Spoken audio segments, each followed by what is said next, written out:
Hello everyone, Lawrence here. Today I'm going to bring you a guide to the competitive use and viability of the Toon Archetype from the Yu-Gi-Oh card game. I will not be going into any of the anime background, so no Pegasus or anything like that. I'm looking just at where they are at in the current metagame. And in looking where they are at, we have to be completely honest with ourselves. The Toons are not a meta strategy in the game right now, nor have they ever been. This does not mean they are worthless, it just means you will be working harder than you need to in order to win tournaments, which at the end of the day is the goal.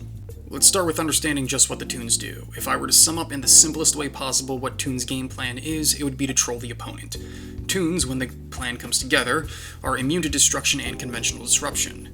They also almost completely ignore any monsters your opponent may have on the board to protect their life points, as Toons can all attack directly. Going more in depth, the Toons rely on having a card named Toon World on the field.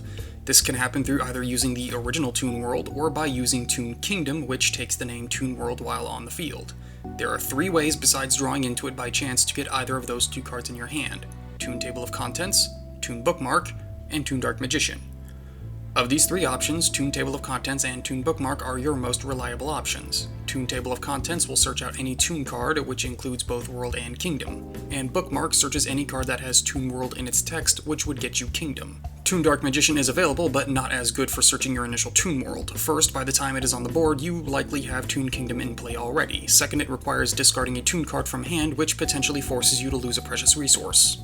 With Toon World on the board, the game plan is very simple. Protect your monsters and deal 8,000 direct damage as soon as possible. For this reason, the obvious choice is to use Toon Kingdom over Toon World, as Toon Kingdom can banish the top card from your deck to protect a Toon monster from destruction by battle or card effect. Though there are very specific scenarios and builds where it would be better to use the basic Toon World, Kingdom is going to be the better choice 99% of the time. Toons have a plethora of spells and traps to disrupt and delay the opponent, but said disruption largely comes in the form of their trap cards, which are generally speaking too slow for the meta. The most consistently winning builds I've experimented with do not rely on them. The Toons have numerous weaknesses keeping them from being a top-tier strategy. First and foremost is their reliance on having Toon World on the board. Toon World is necessary for the majority of your viable spell, trap, and monster effects to be used. If you don't have Toon Kingdom on the board, in particular, you lack the greatest strength that Toons have, which is blanket protection from targeting and destruction. Second, Toons do not have any 1-2 card combos. This may not seem like a big deal to a more casual duelist, but the fewer cards needed to play your board the better. Dinosaurs are a perfect example of this. With just a Babycerosaurus and Miscellaneousaurus, they can create a board of True King of All Calamities and a Herald of the Arc Light. Toons cannot say this. While it is possible that they can make such a board, it is nowhere near as consistent and certainly requires more than 2 cards. Third, when a Toon deck uses its resources, those resources tend to be gone for good. The archetype doesn't have any built-in ways to recover cards from the graveyard or banish pile, nor do they have a natural way to plus your hand. This can be mitigated somewhat by a few good generic cards, but said generic cards are reliant on luck to draw, which is something you don't want to have to rely on. Because of this, Toons are on a pseudo-countdown of sorts and eventually lose the war of attrition if the game progresses past a certain point. And finally, if you look at what few tournament placing builds there are, including my own posted deck profile, you will notice one thing in common. They all bank on making a clutch play turn 2 with Comic Hand. The problem with this is you are planning for your opponent to play a specific way in order for you to counter in a specific way. In this sense, the Toons are the living embodiment of the meme, "You've fallen for my trap card." If they don't fall for it, your win condition has been radically altered in a way you may not be able to recover from. With all that said, why on earth would anyone want to play Toons then? Well, for starters, they're not sacred beasts, and the Toon monsters themselves become almost impervious to common means of front row removal. With Toon Kingdom on the board, they become untargetable and protected from any and all forms of destruction by either battle or card effect. This level of protection is absurd and would see the ban hammer immediately if it was released on a more meta archetype. Toon decks also require very few actual Toon cards to work well. For this reason, a standard 40-card deck has plenty of room for other amazing generic cards like Nibiru or Forbidden Droplet. This also lets them be very flexible with the side deck, as you can more or less side out the entire 15 cards to handle specific matchups. Toons also are not reliant on their normal summon. This is a massive advantage more casual players probably won't realize. Without banking on a normal summon, Toons are afforded more flexibility in their summons, letting them bait out certain traps and effects. To add to that, toons are also able to play around one-time use negates due to the number of searches they have available to them. Toon Table of Contents is not once per turn, so it is an excellent tool to bait out Dragoon or Herald of the Arclight. Pairing this with what I mentioned earlier about toons having a lot of room for generic cards, it only compounds with toon's ability to play around negates. Generally speaking, the two cards you absolutely want in your hand are Toon Kingdom and Comic Hand, so you can steal a boss monster and you have very little issue achieving this. With all of that out of the way, let's go into how you actually are going to be playing the toons. Your primary frontline cards are going to be Toon Blackluster Soldier, Toon Dark Magician, and Red Eyes Toon Dragon. Toon Blackluster Soldier is a level 8 Earth Warrior monster with 3000 attack and 2500 defense that, unlike the majority of other toon monsters, can attack the turn it is summoned. BLS also has the effect to target and banish one card on the field at the cost of being able to attack that turn. Because of this particular wording, also this card cannot attack the turn this effect is activated, BLS cannot attempt to attack and then banish a card. I've already explained Toon Dark Magician's effect, so I will not repeat it, but I will say that once you have Toon World on the field, Toon Dark Magician's search effect is extremely handy to get you to Comic Hand or Toon Rollback, but more on that later. Red Eyes Toon Dragon's stats are the same as its non-Toon counterpart, with being a level 7 Dark Dragon and having 2400 attack and 2000 defense. The new effect the Toon Dragon gets, though, is the ability to, once per turn, special summon another toon from hand, ignoring summoning conditions. Except another Red Eyes Toon Dragon, of course. This is great for getting either BLS on the board or Dark Magician to use it to summon BLS. If you go this route, you'll have 3 high-level monsters on the board to use for linking into Blackluster Soldier's Soldier of Chaos, should you happen to have such an expensive card. You have plenty of lower-level toons you can summon this way as well, but if you're not trying to go for the higher-level toons, you really don't need to worry about Toon Dragon, as the next toons I'm about to talk about all special summon themselves. Toon Mermaid and Toon Harpy Lady are both level 4 toons that special summon themselves if Toon World is present on the board. Because they can put themselves out almost for free, you don't need to worry about using your Toon Dragon as I mentioned earlier. Mermaid, being an older toon, suffers from costing 500 life points to attack and dying if Toon World is destroyed. This isn't much of a factor, however. Typically, what Mermaid will be used for are extra deck plays, setting up for Harpy, and guarding your life points. Toon Harpy Lady has the ability to destroy a back row card if it is special summoned by its own effect, and you have another toon monster on the board. This is nice, but it really isn't that big of a deal. You can get more consistent back row removal from your side deck card that don't require so many hurdles. Harpy will mostly be used as a level 4 special summon. Toon Cyber Dragon is much the same, but level 5. It shares the same special summon effect as its normal counterpart, so if you go second and your opponent has a monster, you can special summon Cyber for free. Like Mermaid, it is mostly there for the same 3 things: guarding life points, setting up Harpy, and extra deck plays. In particular, with Cyber, you have access to Cyber Mega Fleet Dragon. While nowhere near as relevant, Postmaster Rule 4, the times you run into a troublesome monster in the extra monster zone, you can get by it thanks to non-targeting, non-destruction removal from the Contact Fusion. That's basically it as far as monsters go. There are more, but nothing more relevant than what I've mentioned. Moving into the spells, I feel I've already made enough mention of Toon Kingdom, Toon Table of Contents, and Toon Bookmark, so I won't repeat myself. I will add, though, Bookmark can banish itself from the graveyard to save Toon World from destruction once per turn.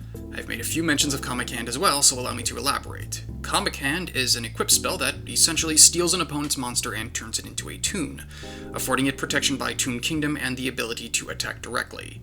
It is only searchable by Toon Bookmark. Stealing a monster that your opponent dumped half a deck's worth of resources into can be a huge game changer.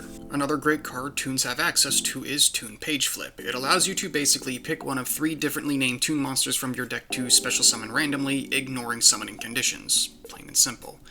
It helps put monsters on the board.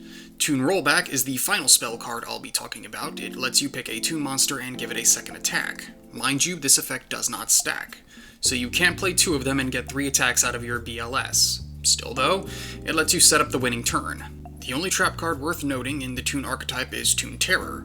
It is the archetypical Omni-Negate requiring Toon World and a toon monster to use, and it is only once per turn. It isn't a bad card by any stretch of the imagination, and it can come in clutch, but for the most part you'll be using your searches on other cards, so it usually ends up becoming a lucky draw more than anything else. I want to stress what I've mentioned are not the only toon cards, but these are the only toon cards used in the most consistently winning decks. Toon Briefcase, for example, sounds amazing. It's a free bounce that can put a pin in the opponent's plays. But it requires building the deck in a way that slows you down as much as the opponent and doesn't negate, so it likely won't stop the opponent's plays as much as you'd like it to. Let's shift focus into cards outside the archetype that Toons can use really well. Most of this list will be fairly generic and good in several decks, but there are a few that Toons can abuse to a much greater degree. For starters, Pot of Extravagance is an amazing draw card for Toons, as they generally don't use the extra deck. As of the time of this writing, Blazing Vortex hasn't been released yet, but on release, I can see Pot of Prosperity taking over that slot from Pot of Extravagance, as you get to choose which extra deck monsters you lose. Speaking of Blazing Vortex, the new card Underdog disables monster effects for the opposite turn player. As Toon cards don't use their effects on the opponent's turn and the protection comes from a spell card, I can see this being a fantastic card to add to any Toon deck. As mentioned before, Toons have plenty of room for hand traps, so dependent on the meta is what hand traps you will be running. Ash Blossom and Joyous Spring is normally a good choice, and Ghost Spell and Haunted Mansion is a popular choice these days. Toons also do surprisingly well with Kaijus. Non-targeting, non-destruction removal is always welcome, and you can either steal the Kaiju with Comic Hand or beat over it with the Link BLS, depending on the situation. Blackstone of Legend runs great in any Toon deck trying to make use of Red Eye's Toon Dragon. Not only can it put it on the board practically for free, but it has the second recovery effect that often goes overlooked, putting the Red Eyes back in the deck from the graveyard and putting Blackstone back in the hand. Necroface is probably the final monster that can be reliably run in Toons. On summon, it puts all banished cards back in their respective decks, but more importantly, it's a level 4 monster.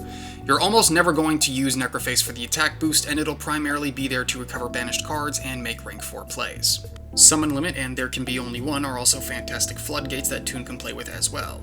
They don't need to summon more than twice per turn, and they are almost all different types, so There Can Be Only One won't get in the way.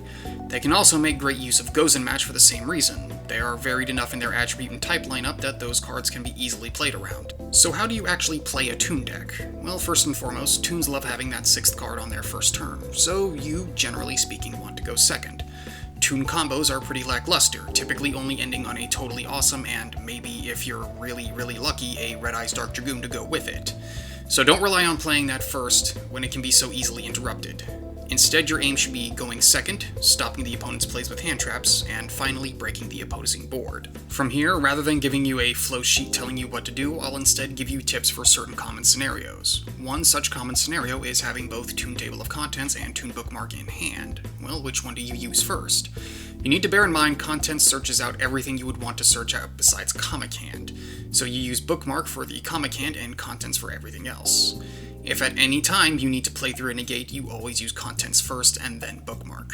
Let's say you have the Contents and Bookmark, but also Toon Kingdom. What you do next depends on the turn. If you're going turn 1, what you want to do is get all of your searches out of the way, and then play Kingdom as late as possible so as to reduce the risk of accidentally banishing something you want to search. Of course, using Toon Table of Contents to bait hand traps. If going turn 2, and you know they have a negate on the board, you want to bait that out with Toon Kingdom. The wording of Toon Kingdom has the banishment of the top 3 of the deck happen after activation, not as a cost for activation. So if they blow a negate on Toon Kingdom, you really don't lose anything as you just search out another copy with Contents. A good bit of advice if you do end up going first is to summon your Toons in defense position. Usually if you're facing someone who wants to go second, they plan to OTK you on that second turn.